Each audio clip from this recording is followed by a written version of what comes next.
उसके बाद में अंदर से जो आवाज़ आई, वो शिवम बताते हैं कि भाई आज भी कभी कभार मेरे को सपने में या फिर कभी मैं ज़्यादा सोचता हूँ तो मुझे सुनाई देती है। वो आवाज़ थी उनकी मरी हुई माँ की ओ। कि बेटा कैसा है तू।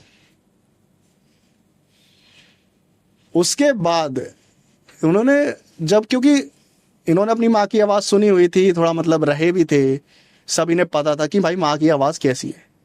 तो आवाज़ आ रही है कि भाई बेटा कैसा है तू, बात करने की कोशिश कर रही है, इधर आ जा, मैं तेरे से बात करती हूँ, कैसा घर में तू, मैं तेरे को घर लेकर चलती हूँ।